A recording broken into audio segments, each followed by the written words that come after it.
है जो कि पहली जो फेज थी उससे भी भयानक है।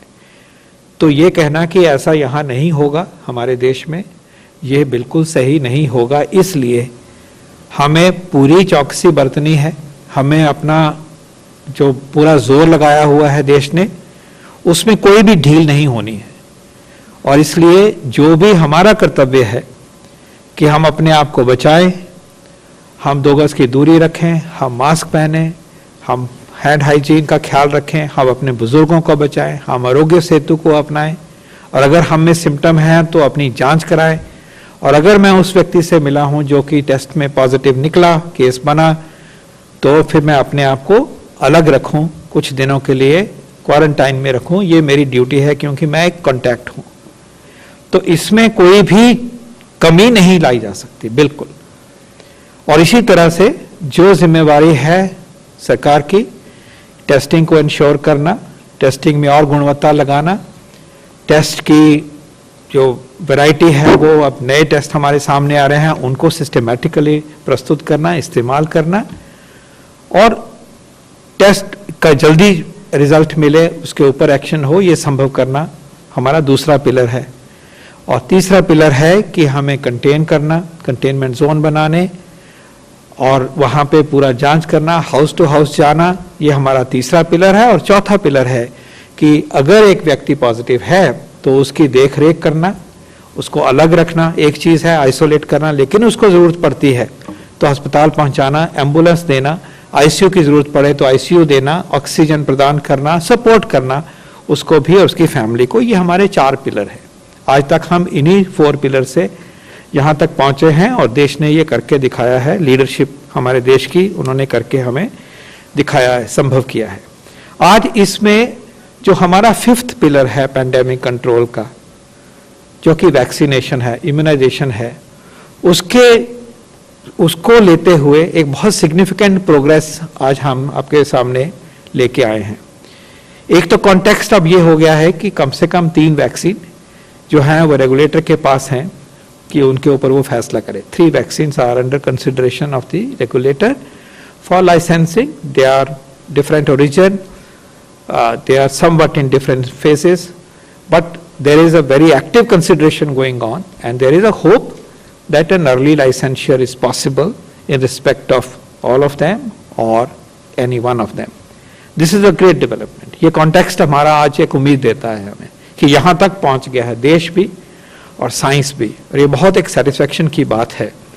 और दूसरी बात यह है कि हमने आपके सामने आज प्रस्तुत किया कि जिस तैयारी की बात हम करते थे कि सरकार तैयारी लगी हुई है डिफरेंट सिनेरियोज को लेके अपनी वैक्सीन को इम्प्लीमेंट करने की, वैक्सीन डेवलपमेंट की एक तरफ, और भी वैक्सीन है हमारी पाइपलाइन है, ये भी आपके सामने प्रस्तुत किया गया कि जितने आज सामने आए हैं उसके अलावा भी हमारी इतनी अच्छी पाइपलाइन चली हुई है कि और वैक्सीन भी आएंगे। लेकिन उसके साथ साथ जो एक ग्राउंड लेवल पर तैयारी होनी चाहिए उसका भी आपको एक ब्रीफिंग आपको दी गई है, और वो भी आप मैं समझूंगा कि आप अप्रिशिएट करेंगे कि उस डायरेक्शन में deep and very comprehensive preparedness has been instituted by the country, and we are working very closely with state governments. And now that today it will be known to all of you, all of us, इसमें जो आपके सुझाव हैं, जो आपके इसमें comment हैं, उनको हम सराखों पे लेंगे और उसको हम कंसिडर करेंगे, क्योंकि ये तो सबके साथ मिलके होना है। पीपल्स मूवमेंट है, ये एक जन आंदोलन है, और इसमें इतनी बड़ी बात कभी हुई नहीं है। सबसे बड़ा इम्यूनाइजेशन प्रोग्राम होगा दुनिया का, कभी भी हुआ हो, जिस तरह से ये सामने आ रहा है। तो इसमें जो भी सजेशंस होंगे, सुझाव होंगे, प्लीज़ वो हम आगे लाइए। लेकिन कुछ बातों का हमें ख्याल रखना है। सबसे पहली बात है कि जो साइंस फैसला करे, रेगुलेटर फैसला करे और वो चिन्हित करे कि ये वैक्सीन अब सही है, मिल सकता है, please have faith. Doubt create नहीं होने चाहिए जब हमारा रेगुलेटर, हमारे साइंस इंस्टीट्यूशंस जिनकी दुनिया में साख है और दुनिया मानती है, वहाँ जो फैसले होंगे, हमारा नेशनल टेक्निकल एक्सपर्ट ग्रुप है एनटैगी, मैं एनएगवैक की बात नहीं कर रहा हूँ अभी, जो कि पिछले जितने भी हमारे यूनिवर्सल इम्यूनाइजेशन प्रोग्राम हुए, उसमें उन्होंने हमें गाइड किया कि साइंस ये कहती है आप ऐसे करिए, फील्ड में जाएंगे आपने ये चीज़ें देखनी है, जो प्रैक्टिकल इतना एक्सपीरियंस है। तो ऐसी जो टेक्निकल बॉडीज़ हैं हमारी इंस्टीट्यूशंस हैं, Indian council of medical research है, बायोटेक्नोलॉजी डिपार्टमेंट है, DST है, CSIR है, जब वहाँ से बातें चिन्हित होकर सामने आए तो मैं विनती करूँगा कि आप please have faith in your institutions, don't succumb to contrary opinions, fake news, come back to us, we will clarify. तो जो आगे प्रोसेस होगा उसमें लोग डाउट भी पैदा करेंगे, लेकिन हमने अपने इंस्टीट्यूशन से जो सच्चाई उभर के आएगी हमें उसमें फेथ रखना है। और इसमें आपकी भूमिका बहुत ज़्यादा है कि इन र्यूमर्स को, ऐसी र्यूमर्स को आगे नहीं लाया जाए, और जो ऑफिशियल इंफॉर्मेशन आपको मिलेगी, सच्चाई पे आधारित ट्रांसपेरेंट इंफॉर्मेशन मिलेगी, for which we are accountable, उसको आप उभारिए और उसको आगे लेके जाइए। क्योंकि हम अगर ऐसा नहीं करेंगे तो हम सबका और देश की प्रतिष्ठा का नुकसान है, हमारा नुकसान है। और ये जो हमारी पैंडेमिक के अगेंस्ट लड़ाई है SARS-CoV-2 की, उसमें हमें कमजोरी आती है। और वो सर ने सबसे बाद में इसीलिए वो स्लाइड सबके सामने रखी है कि इसमें हमें एकजुट होना है, एक राय बनानी है।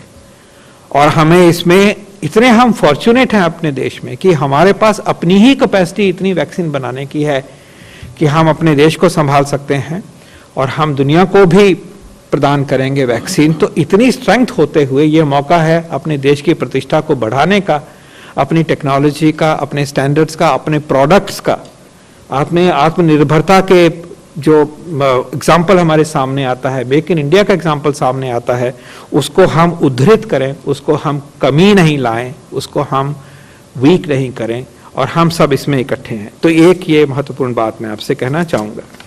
दूसरी बात ये कहना चाहूँगा कि please remember the situation is dynamic. अभी लाइसेंशियर की बात है, सप्लाईज की बात है, कुछ प्रोडक्ट्स की फेज 3 अभी भी चलता रहेगा क्योंकि इमरजेंसी ऑथराइजेशन की ही बात अभी तक चल रही है। तो एक डायनेमिक सिचुएशन है, कितना नंबर अवेलेबल हो जाएगा, किस तरह से वो हम उसको यूज कर सकते हैं, एग्जैक्ट कॉस्टिंग क्या होगी, कई ऐसे सवाल हैं जो कि डायनेमिक सिचुएशन होने की वजह से बदल भी सकते हैं, रिफाइन भी हो सकते हैं। लेकिन देश का जो इंटरेस्ट है, लाइव्स बचाने का जो इंटरेस्ट है, पेंडेमिक को कंट्रोल का जो इंटरेस्ट है, और जो प्रिंसिपल्स राजेश जी ने आपके सामने दिखाए हैं, उनको आप होल्ड करते हुए हम आगे चलेंगे। और ये इंफॉर्मेशन आपके सामने आती जाएगी और तेजी से आएगी, क्योंकि अब उस हम सिचुएशन में हैं जबकि बातें इस बारे में बहुत तेजी से आपके सामने आएंगी। तो remember that there is a dynamic situation.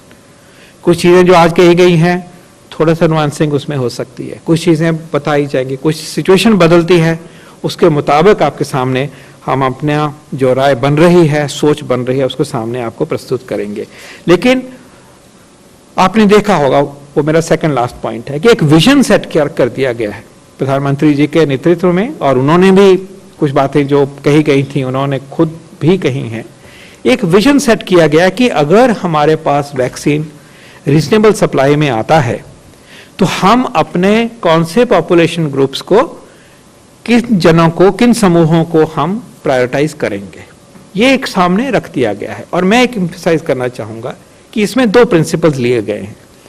पहला प्रिंसिपल ये लिया गया है कि जो हमारे स्वास्थ्य सिस्टम है और एपिडेमिक पैंडेमिक कंट्रोल करने का जो हमारा सिस्टम है, दम है, जोड़, उसको सुदृढ़ किया जाए कि वो कमजोर ना हो, क्योंकि प्रोटेक्शन मिलेगी तो हम ज्यादा सुदृढ़ होते हैं। तो उसको और पक्का किया गया है कि उनमें ऐसे संक्रमण अभी भी फैले बड़े तौर पे अगर, तो नुकसान ना हो जाए, हमारा ये जो फ्रंट लाइन है ये वीक नहीं होनी चाहिए। ये पहला प्रिंसिपल है और ये प्रिंसिपल दुनिया मानती है। और दूसरा प्रिंसिपल है कि हम उन समूहों की बात करें जिनमें mortality is high, excess mortality. हम ये जानते हैं कि 50 साल के उम्र के ऊपर ही जो सारी डेथ होती हैं उसका 80% नंबर जो है, प्रोपोर्शन जो है, वो मोर देन 50% में होता है। हाँ, आप ये भी जानते हैं जब डेथ होती है तो उन डेथ्स में 70% लोगों में कोई ना कोई कोमॉर्बिडिटी होती है। तो वो प्रिंसिपल इसमें रिफ्लेक्टेड है। These are scientific principle. उन्हीं के इनको लेते हुए एक सामने एक विजन प्रस्तुत किया गया है। एक मौका ऐसा जरूर आएगा कि इतने वैक्सीन होंगे कि जिसको भी एकदम से मिलना चाहिए, कम जरूरत भी हो तो मिल जाएगा, लेकिन जब तक वो नहीं होता कुछ महीनों तक, तो फिर प्रायोरिटाइज किया जाता है, प्राथमिकता दी जाती है कि जिनकी मोर्टेलिटी हो सकती है पहले उन तक पहुंचे, मौतें नहीं होनी चाहिए, जिंदगी बचनी चाहिए। तो इन प्रिंसिपल्स को लेते हुए हम यहां तक पहुंचे हैं। और लास्ट बात मैं ये कहना चाहूंगा कि जो प्रिकॉशंस की बात हमारी तरफ से, वो कोई भी ढील नहीं होनी चाहिए। Vaccine is one of the 5 tools and there will be no let up on our other endeavors, our precautions, and also health systems response to control pandemic on a holistic level, because अब ये मौका जो pandemic को decline करने का हमारे पास आया है, तो हम इसको इतना दबाएं अब कि बिल्कुल नीचे तक जाए और फिर ये कोई दूसरी पीक लेके जो है वायरस ऊपर नहीं आए। हम वायरस को अब चेज कर रहे हैं, इसमें कोई दो राय नहीं है। एज अ नेशन अब हमें वायरस चेज कभी ना करे, ये हमने संभव करके दिखाना है। और आज दोनों ही तरह से बहुत तसल्ली की और मैं कहूँगा उम्मीदवारी की बात आती है, ऑप्टिमिज्म आज रिफ्लेक्ट हुआ है। इसी भावना के साथ मैं आपका धन्यवाद देता हूं और डॉक्टर भार्गव आपसे रिक्वेस्ट करूंगा आप। Thank you very much. धन्यवाद सर। धन्यवाद sir. We can take some questions. 28। Sir, would you please explain to us, in the absence of there being watertight emergency use authorization laws in our country, what are the steps that the government and the drug regulators would be taking to expedite those who have applied for the emergency use authorization, and how much time would it take? Okay, so your question has 2 parts. I'll give you some preliminary information and then probably Dr. Bhargav can supplement me.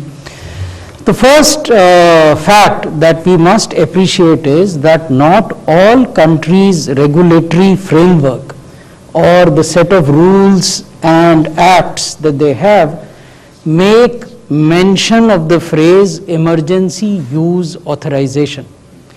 So simply the fact that this phrase is not used in the national regulatory framework of any country does not mean that that specific country does not have a enabling provision to accord a approval which is early and which is distinct from a regular market approval.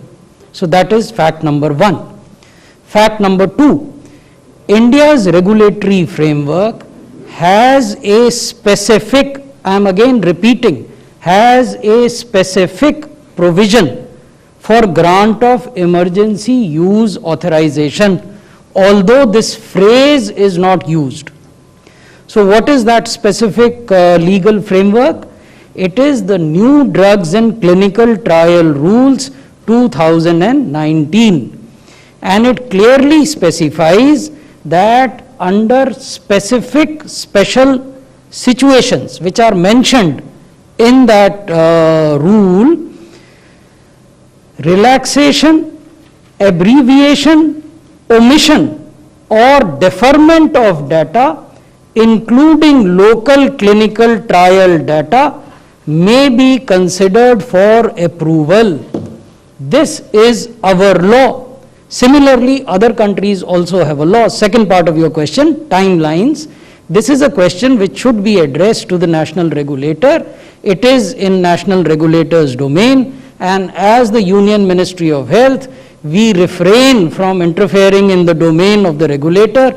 Dr. Bhargav, would you want to give an overview of other countries? I think the most important point is that our National Regulatory Authority, or the NRA, is really respected the world over as being one of the most robust organizations, following all scientific processes and all timelines as well. Now, if you look at various countries, and they have used synonymous phrases for different approval processes. You can call it, in the USA, they call it an expanded access program, special access scheme in Australia, temporary use authorization in France, hardship case program in Germany, uso compassionavel Italy, temporary use authorization in Spain, earlier access to medical scheme in the United Kingdom, compassionate care in Israel, special access program in Canada,